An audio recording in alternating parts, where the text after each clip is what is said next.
திமுகவினுடைய நிர்வாகி ஒரு மிகப்பெரிய போதைப்பொருள் கடத்தல் விவகாரத்தில் கைது செய்யப்பட்டிருக்கிறாரு. இந்த போதைப்பொருள் கடத்தல் சம்பவம் அப்படிங்கிறது இன்னைக்கு பெரிய பேசுபொருளாக மாறி இருக்கு. எப்படி பார்க்க? இப்போ திராவிட முன்னேற்ற கழகத்தில் கஞ்சா மட்டும் விற்கல, எல்லாத்தையும் விற்றுக்கிட்டு இருக்கான். இவன் உலகம் முழுவதும் போதைப்பொருள் கடத்தலுக்கு முக்கிய காரணமாக இருந்திருக்கிறான்னு சொன்னால் இதுக்கு பின்னணியில் யார் இருந்திருக்கிறார்கள் அது விசாரிக்கப்படவில்லை. ஏன் அதை தோண்டவில்லை? போதை கடத்தல்காரனோட மட்டும்தான் நிற்கிறாங்களே, வாங்கியவன் யார்? வீரப்பனார் வரலாற்று இல்ல பாஜகவினுடைய நிர்வாகிகளுடைய தொடர்பு மருதி பாஜகவும் இதுல அப்புறம் என்ன பாஜக கண்டிக்கிறது? உனக்கு என்ன யோக்கியதை இருக்குங்கிற? நீனே உலகமகா கடத்தல் கும்பலுக்காக இன்றைக்கு திராவிட முன்னேற்ற கழகத்தை சேர்ந்த ஒரு நபர் இவ்வளவு தூரம் போதைப் பொருட்களை விற்பதாக சொல்லப்பட்டால் காவல்துறைக்கும் இதில் தொடர்பு இருக்கிறது. தொடர்பு இல்லாமலாம் இது எதுவுமே நடக்காது. காவல்துறை கையூட்டு வாங்குகிறது, குற்றச்சாட்டு வைக்கிறேன், ஆதரவு வேணும்னா ஐத்தமிழ் என்னோட வாங்க, சென்னை நகரத்தில் எத்தனை கடை நான் கட்டுறேன், கதவை அடைச்சி வச்சுட்டு வியாபாரம் நடக்குது. அப்போ அதுக்கு பேர் என்ன? காவல்துறை எப்படின்னா தோல் மேல கை போட்டாய் முடிஞ்சு சோழி. தெரியுமா உங்களுக்கு? ஒரு பகுதியில் ஒரு ரவுடிசத்தை உருவாக்க வேண்டும் என்றால் அது காவல்துறை திட்டமிட்டு செயலாற்றும். அவனை காலி பண்ணணும்னாலும் அதே காவல்துறை திட்டமிட்டு செயலாற்றும். இதுதான் காவல்துறை. காவல்துறையில் இருக்கிற 100க்கு 90 விழுக்காடு கையூட்டு வாங்காமல் எந்த காரியத்தையும் நடைமுறைப்படுத்துவதில்லை. தமிழ்நாடு காவல்துறை குறிப்பாக எல்லா இடங்களிலும் கட்டி இதை எப்படி நீங்க ஒழிக்க போறீங்கன்னு தெரியல. இந்த பிரச்சனை இங்க தேசத்தில் உருவாகுவதற்கு காரணமே காவல்துறை தான். காவல்துறை மட்டும் இல்லை என்றால் சரியாக இயங்கும் எல்லாமே.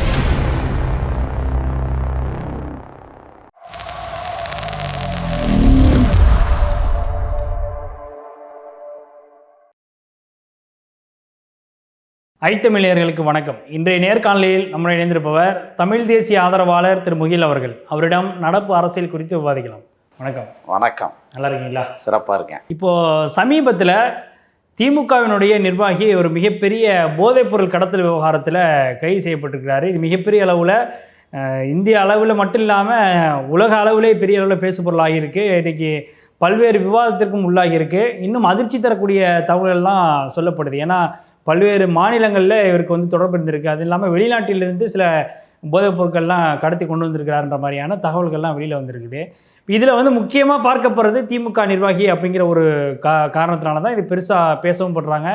பாஜக தரப்புலேருந்து இதை விமர்சனமும் பண்ண தொடங்கியிருக்கிறாங்க. அதிமுக தரப்பில் இந்த போராட்டமாக அறிவிச்சிட்டாங்க, இதை நடவடிக்கை எடுக்கணும் அப்படின்னு சொல்லி.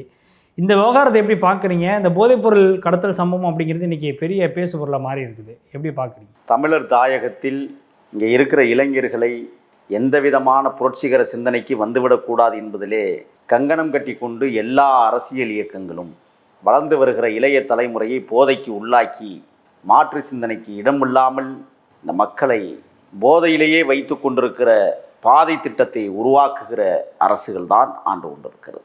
ஒருத்தன் திராவிட முன்னேற்ற கழகத்தை சார்ந்தேன், அவனை கட்சியை விட்டு இப்போ நீக்கியிருக்காங்க. இவன் உலகம் முழுவதும் போதைப்பொருள் கடத்தலுக்கு முக்கிய காரணமாக இருந்திருக்கிறான்னு சொன்னால் இதுக்கு பின்னணியில் யார் இருந்திருக்கிறார்கள் அது விசாரிக்கப்பட வேண்டும். அதிகார வர்க்க துணையோடு இது போன்ற கோடிக்கணக்கான லட்சம் ரூபாய்களை அல்லது லட்சம் கோடிகளை சம்பாதிப்பதற்கு உறுதுணையாக பின்னணியில் இருந்தவர்கள் யார்? ஏன் இதை மறுக்கிறார்கள்? ஏன் அதை தோண்டவில்லை? இப்போ பாருங்கள், அவனோடவே நின்றுக்கிட்டு இருக்காங்க. போதை கடத்தல்காரனோட மட்டும்தான் நிற்கிறாங்களே ஒழிய வாங்கியவன் யார்? வீரப்பனார் வரலாற்று பாஜகவினுடைய நிர்வாகிகளுடைய தொடர்பு மருதி பாஜகவும் இதுல அப்புறம் என்ன பாஜக கண்டிக்கிறது? உனக்கு என்ன யோக்கியதை இருக்குங்கிற? நீனே உலகமகா கடத்தல் கும்பலுக்காக உன்ட என்ன இல்லை? எத்தனை காட்சிகள், அசிங்க காட்சிகளை நாம் பார்த்துருக்கிறோம் பாரதிய ஜனதாவை சார்ந்தவர்கள். இப்போ திராவிட முன்னேற்ற கழகத்தில் கஞ்சா மட்டும் விற்கல, எல்லாத்தையும் விற்றுக்கிட்டு இருக்கான். இந்த தேசத்தை சுரண்டி கொடுக்கிற இயக்கங்கள், இந்த இயக்கங்கள் ஆற்றை கடத்தினார்கள், மலையை கடத்துகிறார்கள். அதெல்லாம் சில லட்சங்கள் போகும் என்று அதெல்லாம் விட்டுட்டு இப்போ போதை கடத்தலுக்கு போயிட்டா. ஏன்னா இது கோடிகளை தாண்டுகிற பொருளாக இருப்பதால். சரி, இவ்வளவு லட்சம் கோடிகளை தாண்டுகிற அளவுக்கு போதைப் பொருளை இவர்கள் விற்கிறார்கள் என்றால் யாரிடம் விற்கிறார்கள்? அந்த பொருள் எங்கே போய் கடைசி வரை சேருகிறது என்பதை துப்பறிவதற்கு வக்கற்றவர்கள் தான் இந்த மண்ணில் வாழ்ந்து கொண்டிருக்கிறார்கள், இந்த அரசுகள் வாழ்ந்து கொண்டிருக்கிறது. அப்போ ஏற்கனவே நாம் சாதிக்கு பாட்சாவை பார்த்தோம். அண்ணா நகரை வச்சு படுகொலை பண்ணாங்க. இதே திராவிட முன்னேற்றம் எதுக்காக பண்ணாங்க? இது போன்ற சம்பவம் தான். இன்றைக்கு இந்த நபரையும் கொல்லுவதற்காக திட்டம் தீட்டியிருப்பார்கள் என்று தான் நான் கருதுகிறேன். முடிச்சுருவாங்க சீக்கிரம். ஏன்னா பின்னணியில் இருப்பவர்கள் யாரும் தெரிந்து விடக்கூடாது. இது தெரிய ஆரம்பிக்கிறதுக்கு முன்னாடி நம்ம முடிச்சா தான் தெரியாமல் இருக்கும். எல்லா சம்பவங்களும் இப்படி தான் நடக்கிறது. சென்னை மாநகரத்திற்குள் சுற்றி சுற்றி வாருங்கள். இரவு 8 மணிக்கு மேலே திருநங்கைகளிடமே வசூல் செய்து அனைத்து காவல் நிலையங்களிலும் ஒரு மோசமான தொழிலை செய்வதற்கு வீதிகளில் இறக்கி விட்டிருக்கிறது இந்த காவல்துறை. காலை 12 மணிக்கு திறக்கக்கூடிய மதுபான கடை இரவு 10 மணிக்கு மூடியதற்கு பிறகு பெரிய வருமானத்தை பார்க்கிறது தான் காவல்துறை. 10 மணி இரவு 10 மணிக்கு மேலே பெரிய வருமானத்தை கொள்ளையடிப்பதில் குறிக்கோளாக இருக்கிறது அதிகார வர்க்கத்தினுடைய இந்த காவல்துறை. எல்லா காவல்துறையிலையும் நீங்கள் எந்த காவல்துறை, நான் எல்லாத்தையும் குற்றம் சாட்டுறேன், அதுவும் போதை தான். ஆக 10 மணிக்கு மேல் விற்கக்கூடிய மது போதைகள் விடிய விடிய விற்கிறது. அதில் காவல்துறைக்கு கட்டிக்கு போகுது. எந்த காவல்துறை, நான் தமிழ்நாடே சொல்கிறேன், ஒரு காவல் நிலையத்தில் ஆகுது என் பகுதிக்கு உட்பட்ட மதுபான கடை காலை 12 மணிக்கு திறந்து இரவு 10 மணியோடு நாங்கள் மூடி விடுகிறோம், அதற்கு பிறகு வியாபாரமே இல்லைன்னு சொல்லி பகிரங்கமாக அறிவிக்க தயாரா? ஏன் இதை கண்டுகொள்ளவில்லை? இப்போ காவல்துறை கண்காணிப்பில் விற்கப்படுவது குற்றம் இல்லை என்றால், காவல்துறை கண்காணிப்பில் 3ஆம் பாலினத்தவர் செய்கிற ஒரு சில பேர் செய்கிற அந்த தொழிலை ஆதரித்து அவரிடமே வசூல் பண்ணுகிற காவல்துறை, இன்றைக்கு திராவிட முன்னேற்ற கழகத்தைச் சேர்ந்த ஒரு நபர் இவ்வளவு தூரம் போதைப் பொருட்களை விற்பதாக சொல்லப்பட்டால் காவல்துறைக்கும் இதில் தொடர்பு இருக்கிறது. தொடர்பு இல்லாமலாம் இது எதுவுமே நடக்காது. இல்லை, இன்டர்நேஷனல் லெவலில் இந்த லிங்க் அப்படின்றது போகுது. அப்போ வெறும் இந்த சாதாரண காவல்துறையோட முடிஞ்சிடும்னு நினைக்கிறீங்களா? இல்லை, அதை நான் என்ன சொல்கிறேன்னா, இன்டர்நேஷனல் அளவுக்கு போகுதுன்னு சொன்னால், ஒரு நாடு கட்டமைக்கப்பட்ட இந்த நாட்டில் ஒன்று வானூர்தி மூலமாக போகணும், அப்படி இல்லைன்னா கப்பல் மூலமாக போகணும். இந்த ரெண்டுக்கும் தான் இந்த போதைப் பொருள் கடத்தப்படுது. வேறு இங்கேருந்து நான் தண்ணியில் நீதி கொண்டு போகிறான்னு நீங்கள் நினைக்கிறீங்களா? இப்போ நேற்று கூட ஒரு செய்தி, பாகிஸ்தானிலிருந்து குஜராத் பார்டரில் ஒரு போதைப்பொருள் கடத்தி கொண்டு வரப்பட்ட ஒரு கப்பலை வந்து பிடிச்சி சீஸ் பண்ணியிருக்கிறாங்க. சில பேர் கைது செய்யப்பட்டிருக்கிறாங்க. இப்போ இது முத தடவை மட்டும் நடக்கலை, பல தடவை இது அன்றாடமாக நடந்துக்கிட்டே இருக்குது. இப்போ என்ன, ஏன் இப்போ வெளிச்சத்துக்கு இது வந்திருக்கு தெரியுமா? நான் சொல்கிறேன், தேர்தல் நெருங்குகிற நேரத்தில் இந்த அரசியல்வாதிகள் போய் காசு கேட்டிருப்பான். இங்கே வா, எலெக்ஷனில் நிற்க போகிறேன், நீ இந்த வேலை பண்ணிக்கிட்டு இருக்க, நீ இத்தனை லட்சம் இத்தனை கோடியை நீ எனக்கு கொடுத்துரு. நீ கொடுக்கலைன்னு சொன்னால் அவன் கொடுத்துருக்க மாட்டான். போன மாதம் கட்டிங் போயிருக்கு, இந்த மாதம் கட்டிங் போயிருக்காது. புரியுதுங்களா உங்களுக்கு சொல்கிறது? யாராருக்கு? அதிகாரிகளுக்கு, காவல்துறைக்கு, அரசியல் பொறுக்கிகளுக்கு, இந்த 3 இடத்துக்கு அவன் கட்டிங் கொடுத்து தான் ஆகணும். சுரண்டல் லாட்டரியிலே இன்றைக்கி அதான் நடந்துட்டு. எங்கே தப்பு நடக்கலை நீங்கள் சொல்லுங்கள் பார்ப்போம். எல்லா இடத்துலையும் அதிகார வர்க்கத்தைச் சேர்ந்தவர்கள், ஆளுங்கட்சியினர், அரசியல் பொறுக்கிகள், அதிகார வர்க்கத்தில் செயல்படக்கூடிய காவல்துறையினர் எல்லாம் செயலிழந்து போய் கிடக்கிறது. எல்லா இடத்துலையும் லஞ்ச ஆவணங்கள், எல்லாம் கையூட்டுகள், காசு இல்லாமல் எந்த வேலையும் நடக்காது. அப்போ இந்த போதைப்பொருள் கும்பல் இன்று நேற்றல்ல, பல ஆண்டுகளாக இவர்கள் இந்த தொழிலை செய்திருக்கிறார்கள். அதனுடைய அவன் இன்னைக்கு கட்டிங் கொடுக்கல. தேர்தல் களத்தில் போட்டியிட போகிறோம், நீ ஒரு 500 கோடி கொடு, 1000 கோடி கொடுன்னு இந்த அரசியல் பொறுக்கிகள் கேட்டிருப்பார்கள். அவர்கள் கேட்டும் கொடுக்க மறுத்ததால் இன்றைக்கு அது வெளிச்சத்துக்கு வந்திருக்கு. நீங்கள் கட்டிங் கொடுக்காத எந்த தொழிலும் காட்சிப்படுத்தப்படும், கட்டிங் கொடுத்த எந்த தொழிலும் காட்சிப்படுத்தப்படாது. இது ஒரு பெரிய அஜெண்டாவாக வச்சிருக்கிறார். அவங்களுக்கு வந்து தேர்தல் நிதியோ அல்லது லஞ்சமாகவோ கொடுக்கல அப்படின்னா அவங்கள வந்து அம்பலப்படுத்துறதுக்கான வேலையை பார்க்குறாங்கிறீங்க. இதுதான் இப்போ நடந்துகிட்டு இருக்கு. நீங்கள் சொன்னீங்க குஜராத் அருகே கப்பல் பிடிவிட்டிருக்கிறது. அந்த கப்பல் எத்தனை முறை வந்து போயிருக்கிறது என்பதை விசாரிக்கணும். திட்டமிட்டு அதான் நான் ஆரம்பத்திலே சொன்னேன், இங்கே இருக்கிற இளைஞர் பட்டாளத்தை மழுங்கடிக்கிற வேலையை இந்த அதிகார வர்க்கத்தைச் சேர்ந்த ஆளுங்கட்சியைச் சேர்ந்த குண்டர்கள் தொடர்ந்து செய்து கொண்டிருக்கிறார்கள். நீங்களும் நானும் பிறந்த காலத்தில் தமிழ் தேசியம்னா என்ன, அவருடைய கூறுகள் என்ன, தமிழர்களுடைய மரபு என்ன. நான் ஒரு பள்ளிக்கூடத்துக்கு போகிறேன்னு சொன்னால் அந்த பள்ளிக்கூடத்தில் இருக்கிற ஒரு புலவர் வாத்தியார் இருப்பார்.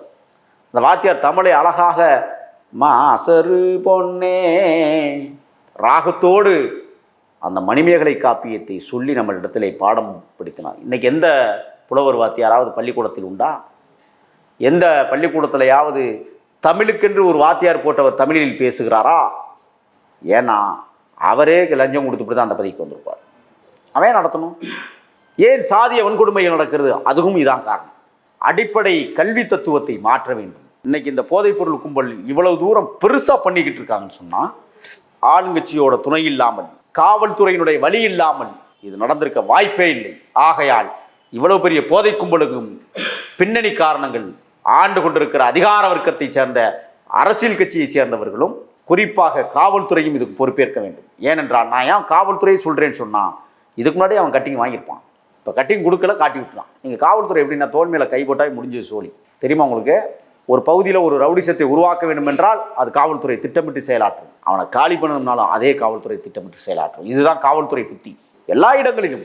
ஆகையால் மது என்பதும் போதை என்பதும் ஒன்றுதான். அரசாங்கம் 12 மணிக்கு மேல் மதுவை விற்கிறது, காவல்துறை கையூட்டு வாங்குகிறது. குற்றச்சாட்டு வைக்கிறேன், ஆதரவு வேணும்னா ஐத்தமிழ் என்னோட வாங்க. சென்னை நகரத்துக்குள்ள எத்தனை கடை நான் காட்டுறேன். கதவை அடைச்சி வச்சுட்டு வியாபாரம் நடக்குது. அப்போ அதுக்கு பேர் என்ன? 12 மணி 1 மணிக்கு இரவு ரோந்தில் வர்ற காவல்துறை என்ன செய்வான்? ஒரு இடத்துல நின்றுக்குவான். என்ன அந்த விற்பனையாளர் போவான், டெண்டர் எடுத்துருப்பான்ல, பார் டெண்டர், ரகசியமாக போவான்.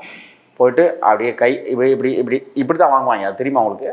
வண்டியில் எடுத்து இப்படி வாங்கி அப்படியே பேண்ட்டுக்கு நிற்பான். இப்போலாம் அப்படி கிடையாது. ஜிபே பண்ண சொல்கிறான், கூகுள் பே, ஜிபே. ஆக ஆளும் அரசியல் கட்சியோடு துணையோடு அனைத்து பார்களிலும் இரவு 10 மணிக்கு மேல் சரக்குகள் விற்கப்படுகிறது. இன்னொன்றும் இருக்குது. சென்னையில் முக்கியமான நகரங்களில் தமிழ்நாட்டில் இன்னொரு சம்பவம் நடந்துகிட்டு இருக்கு. பெண்களை ஆட விட்டு குடிக்கிற கடை, அதுக்கு பேர் என்ன? பப்பு. எங்கே நடக்குதோ பப்பு, அந்த பப்பு நடக்கிற இடத்துல இரவு 1 மணி 2 மணி வரைக்கும் நடக்கும். தெரியுமா உங்களுக்கு? அதுக்கு கால அளவீடு இருக்குது. 10 மணிக்குள்ளே எல்லாத்தையும் முடிச்சுக்கணும். இதானே கால அளவீடு. 1 மணி 2 மணி வரைக்கும் நடக்குதுன்னு சொன்னால், உள்ள அரங்கத்துக்குள்ளே யாருக்கும் தெரியாமல் ஒரு விஷயம் நடக்குதுன்னு சொன்னால், இதை கண்காணிக்க தவறுகிறதா காவல்துறை? கையூட்டு வாங்கி கொண்டு கண்டுகொள்ளாமல் இருக்கிறது அனைத்து இடங்களிலும். இன்றைய தேவை எல்லா விடயங்களுக்கும் பணம், துட்டுன்னு சொல்லுவாங்கள்ல, காசு. எதுலேயும் காசு இல்லாமல் எந்த களப்பணியாளர்களும் பணியாற்றுவதில்லை. காவல்துறையில் இருக்கிற 100க்கு 90 விழுக்காடு கையூட்டு வாங்காமல் எந்த காரியத்தையும் நடைமுறைப்படுத்துவதில்லை. நான் குற்றச்சாட்டு வைக்கிறேன். காவல்துறை தொடர்ந்து, தமிழ்நாடு காவல்துறை குறிப்பாக எல்லா இடங்களிலும் கட்டி. இதை எப்போ நீங்கள் ஒழிக்க போறீங்கன்னு தெரியல. இந்த பிரச்சனை இங்கே தேசத்தில் உருவாகுவதற்கு காரணமே காவல்துறை தான். நான் திட்டமிட்டு சொல்கிறேன். காவல்துறை மட்டும் இல்லை என்றால் சரியாக இயங்கும். எல்லாமே உருவாக்குவதும் அவனே, அழிப்பதும் அவனே. இதுதான் காவல்துறையினுடைய சித்தாந்தம். ஒன்றும் இல்லைங்க. ஒரு 12 மணிக்கு ஒரு வேலையை முடிச்சுட்டு ஒரு பணியாளர் நடந்து போகிறான்னு அவனை கூப்பிடுவான். எங்கே போகிறா? ஒருமையில் தான் பேசுகிறது. அவனுக்கு நல்ல வார்த்தையே நாட்டில் வராது. அவனை திட்டுறது, தூக்கி கொண்டு போலீஸ் ஸ்டேஷனில் வச்சுக்கிறது. திருட்டு வழக்கில் மிச்சம் இருக்குல்ல வழக்கு, பிடிக்கப்படாமல் இருக்கிற களவாணிகளை பிடிக்காமல் இருக்கிற இந்த காவல்துறை என்ன செய்யும்னா, அப்பாவி போயிருப்பேன் நடந்து, அவனை தூக்கி கொண்டு உள்ளே வச்சு அவன் மேலே அந்த வழக்கை போட்டு விட்டாங்க. நாடு எங்கே சென்று கொண்டிருக்கிறது? இந்த போதை கும்பல் இது இன்றைக்கு நேற்றல்ல, தொடர்ந்து பல ஆண்டுகளாக இயங்கி வந்த காரணத்தால் தான் இத்தனை பொட்டலங்களை அவனால் வச்சுக்க முடியுது. பல லட்சம் கோடிகளை அவன் சம்பாதிக்க முடிகிறது. இதற்கு பின்னணியில் அமைச்சர் பெருமக்கள் இருப்பார்கள், விசாரித்தா தெரியும். ஆனால் அதெல்லாம் மூடி மறைச்சிடுவான் பாருங்கள். ஒரு 2 நாள் இல்லைன்னா அவனை கொண்டுருவானுங்க. ஆனால் நீதிமன்றங்கள் இதை கண்காணிக்க வேண்டும். நீதி அரசர்கள் கண்காணிக்கப்பட வேண்டும். அவர்கள் தான் நீதிமான்கள். அவருடைய கைகளில் தான் இந்த தேசம் அடங்கி இருக்கிறது. ஆனால் நீதி அரசர்களே RSS கும்பல்களாக இருக்கிறார்கள். இந்த தேசம் எதை நோக்கி பயணிக்கிறது என்பது கேள்விக்குறியாக இருக்கிறது. மடைமாற்றம் செய்து இருக்கிற மாணவர்களிடம் கூட இந்த போதை கலாச்சாரத்தை உருவாக்குகிற பங்கினை அதிகார வர்க்கமும் ஆளுங்கட்சியும் தொடர்ந்து செய்வதை நிறுத்திக் கொள்வது நல்லது. இல்லை என்றால் இது போதையுள்ள சமுதாயமாக மாறி மனித சமூகம் அழிந்து விடுகிற அளவிற்கு இவர்கள் பணத்தை மட்டுமே மையமாக வைத்து வழிநடத்துகிற ஒரு அரசியல் தன்மைகளை உருவாக்கி இருக்கிறார்கள். போதை இவருடைய பாதை, இதுதான் அவருடைய லட்சியம். ஆகையால் தான் மதுபான கடைகளை கூட அவர்கள் மூடாமல் மீண்டும் மீண்டும் உயர்த்தி கொண்டே போகிற அவலச்சூழல் இருக்கிறது. அவன் போதைப் பொருட்களை விற்கிறான், அவன் குற்றவாளி என்றால் அரசும் ஒரு போதைப் பொருளை விற்கிறது, அரசே குற்றவாளி என்று நான் குற்றம் சாட்டுகிறேன். நிச்சயமாக பல்வேறு கருத்துக்களை எங்களோடு பகிர்ந்து கொண்டு மிக்க நன்றி. நன்றி.